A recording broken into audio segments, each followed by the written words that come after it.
going to give my presentation on shifting skies, spatial temporal variation in migratory timing of birds in West Africa, a case study of the Gambia and Nigeria.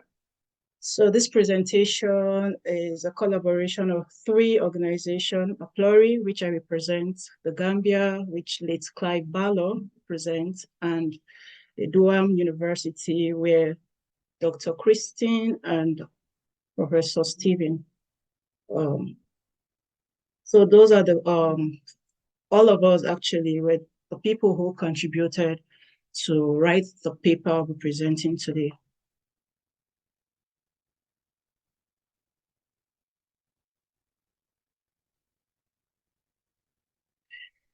So before my main presentation, I would like to dedicate this presentation to Clive Barlow. I met Clive when he read my short note on White Flycatcher that was published in Marlin Books. In 2022, he contacted me and he became a very good collaborator. And behind the scene, he was also a mentor where we share field notes and he delegates activities to me, field activities. Joy, help me do this and let's compare, let's see what happens in terms of bird behavior. So I wish he was here today to see this presentation, but all I could say right now is rest well, Clive. You've done a lot for the birds of Gambia, and also you've worked hard for West Africa.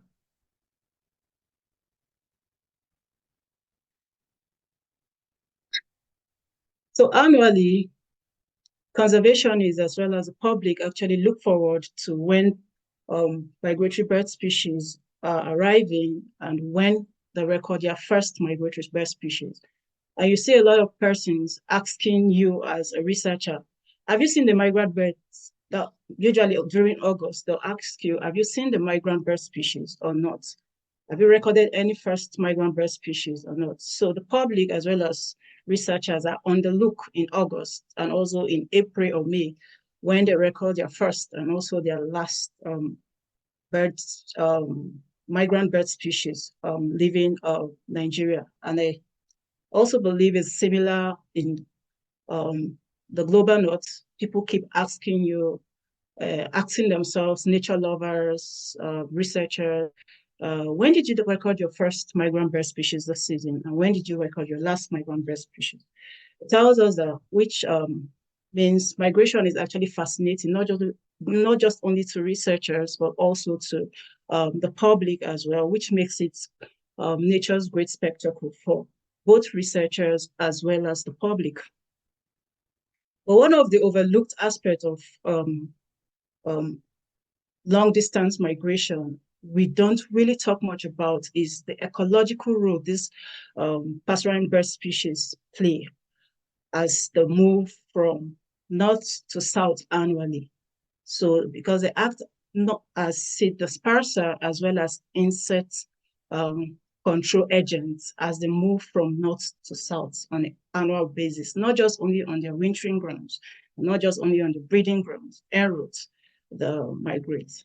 So they have a complex life cycle that makes them annually, they have to undergo a seasonal movement from the global north to the global south.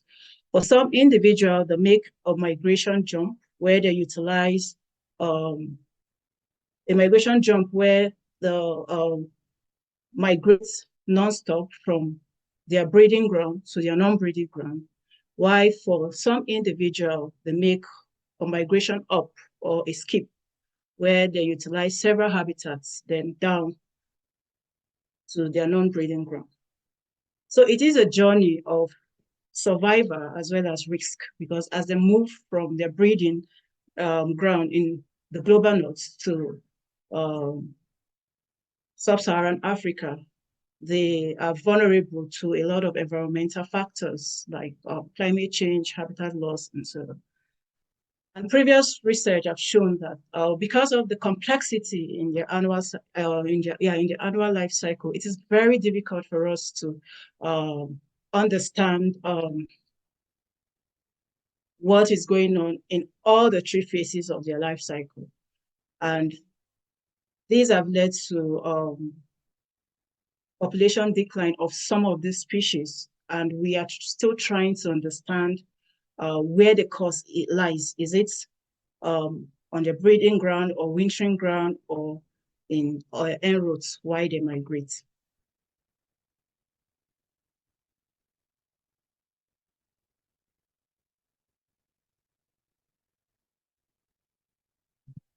So for because the annual cycle is interconnected, we need to have a full knowledge of what is going on in um, the three phases of the annual cycle, because whatever happens in any in one phase of the annual cycle actually affects the other phases, actually affects other activities that in the other phases of the annual cycle. So it's so interconnected and also so linked that we need to understand what really happened. So when you, from literature search, web search, about 240 literatures have been published on bird timing in the global north. Whereas in sub-Saharan Africa, where these birds spend about 7 to 8 months of their time, we have 1/3 of such papers have been published. And from literature search, you find out that several factors have actually been mentioned in this literature that affect spatial differences in migration timing in birds. And at the forefront is climate, distance, ecological conditions, and so on and so forth. Well, the thing is, our story in Africa, especially in West Africa, on the understanding of what really drives migration timing in birds, not still a black box for us. We still do, our knowledge on it is still limited. We still don't know much what's actually how the pattern of how the pattern and the timing of bird migration in West Africa. Is it a single story or a multiple narrative? We do not know. We only know that birds arrive in August, and some species live in April and other species live in May. But we do not know the narrative of the particular timing. Do they all arrive in different parts of West Africa at the same time, or they have different migration schedules? So that was the main, our main question for this work, was to look at, do migratory birds in different parts of West Africa adjust for their schedules differently? So our objective was to look at, was to answer these three questions. A very correlational study, that's what it is. And we asked the first question, are birds leaving earlier for spring migration? How long do they stay? And when do they arrive in autumn? So our study sites, so we used 2 study sites as a case study. The Gambia, where data were collected within the coastal area, and the Guinea Savannah region in Nigeria, where data was collected. Most of our data was collected within the Guinea Savannah region, besides the Aplori for over 2 decades, and others around the Jos Plateau. So both sites presently actually have different degree of anthropogenic activity occurring at local scale, landscape scale, and also global scale. So we made do with available data, because in West Africa, due to limited funding, we do not have a systematic long-term bird survey data. So we actually made do with what is available at our reach. And what we did was we collated both observational records as well as bird ringing records in both the Gambia and the Nigeria. So for the Gambia, it's more of the observational data, which like Balo provided, and bird ringing records. While for Nigeria, it's more of the bird ringing records and some observational data we collected when Clive Bilo and I contacted some nature enthusiasts in the 70s 80s, what we got, we collected it together and we extracted just the first arrival dates and the last departure dates. That was what we were interested in. We also tried to, we made an attempt actually to get data from the U-Ring and the BTO, but our effort was not successful. So for the Gambia data, we had 57 years record, while for the Nigerian data, we had 47 years data. So on the graph here, to the right-hand side is the first arrival date, while on the left-hand side is the last departure.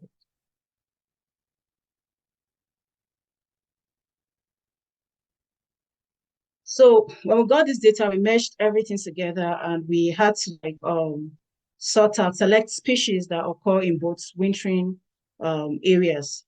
For example, in A. pylori, we have a lot of data on Each-Rain warbler, but Each-Rain warbler do not winter in Gambia, so we had to take that out. So there are a lot of species we had to take out and just make do with those ones that have available records. And we ended up with 9: Garden warbler, pied flycatcher,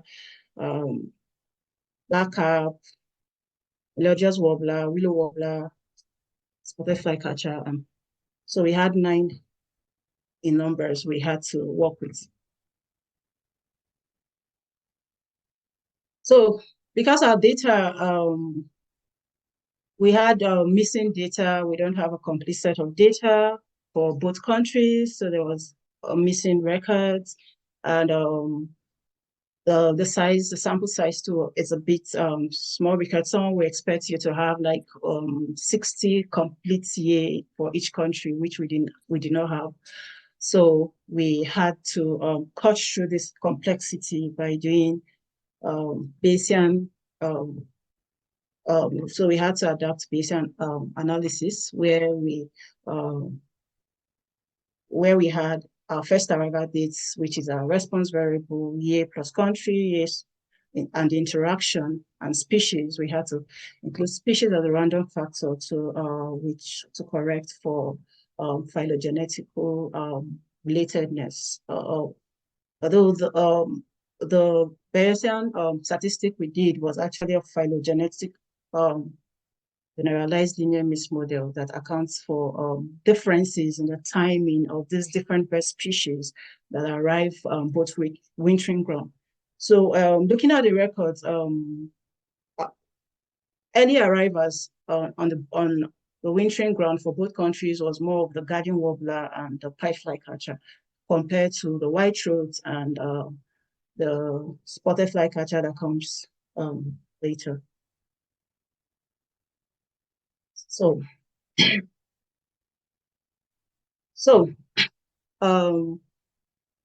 a spring rush is changing.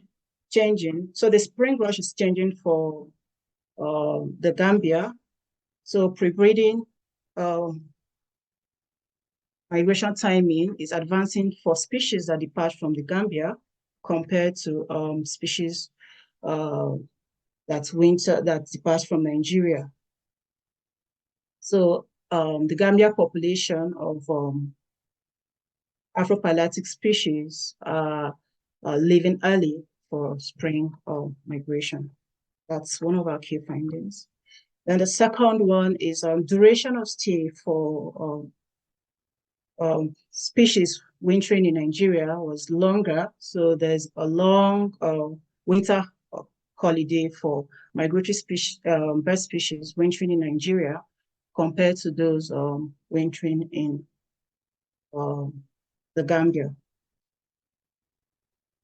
However, for post-breeding migration timing, both countries have a synchronized autumn arrival timing for species.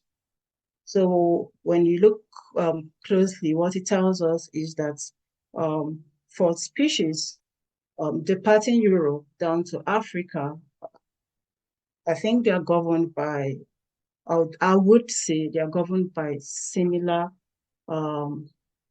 factors. That is, they are being affected by similar environmental factors. Whereas for when they come to winter, after wintering and moving back to Europe, they are governed by um, different environmental conditions.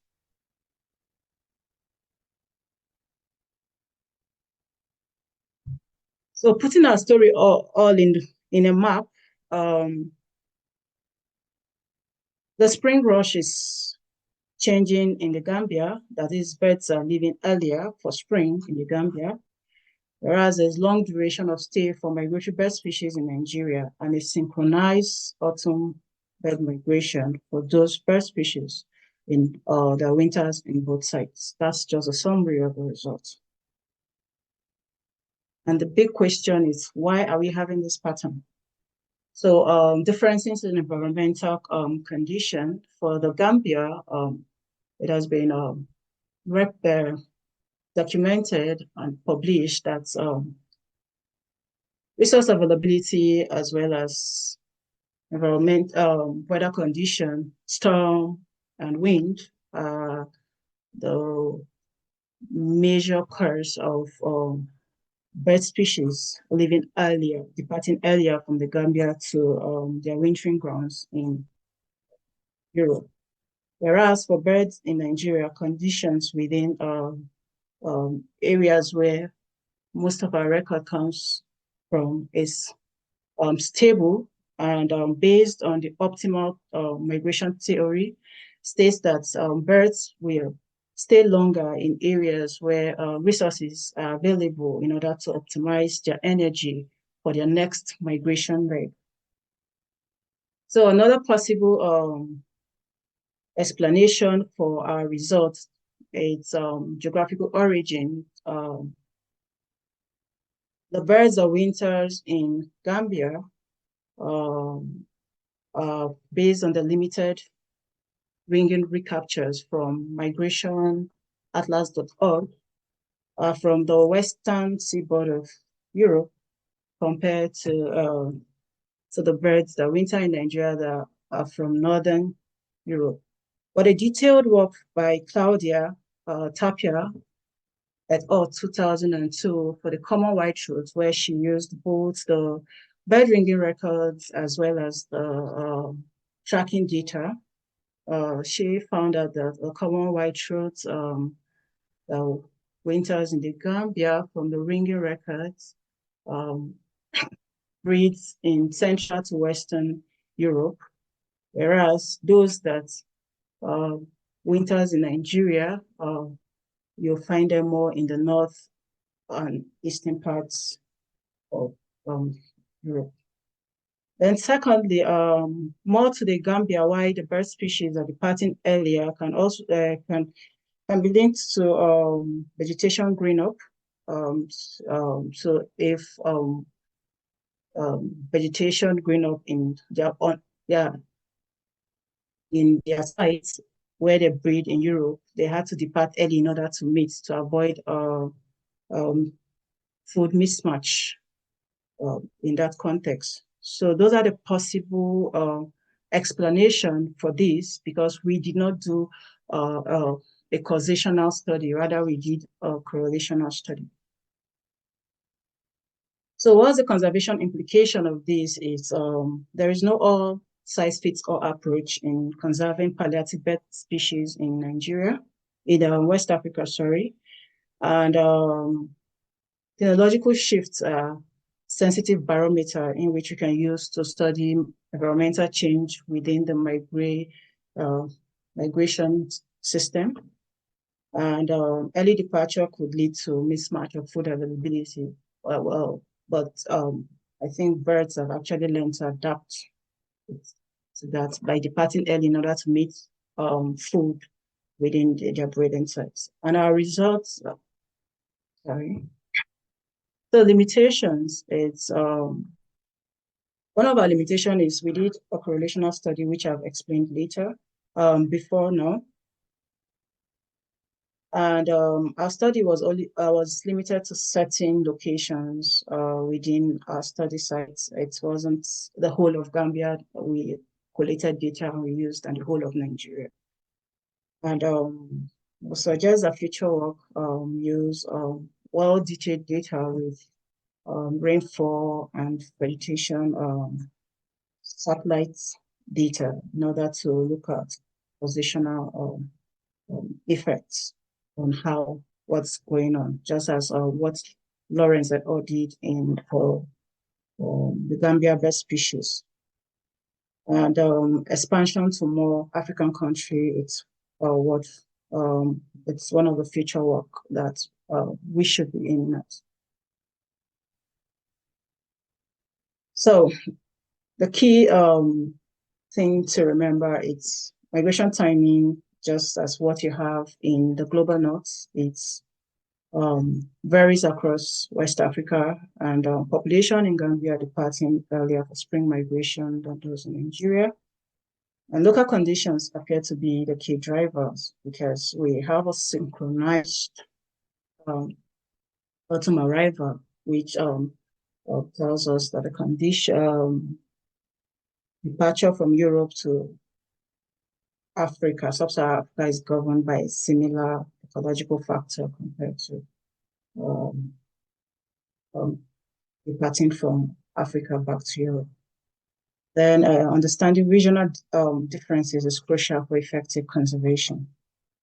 So for more, you can actually read my paper on ecological paper. I wasn't the only one that wrote that paper. So on more, you should read this paper. So I'd like to acknowledge Kristen. Currently, she's on maternity leave till next year. She's not here. I'm not sure if Professor Stephen was able to join. I really want to thank them because they've been a very, very good collaborator for this paper. And I would like to thank AP Leventis for his support in providing funds for conservation work and ornithological work within Nigeria. Then I want to acknowledge my in-depth gratitude also go to past, present, and pioneers or ornithologists in the Gambia and Nigeria that has contributed to collecting data year in, year out, that have made this work possible. Thank you so much.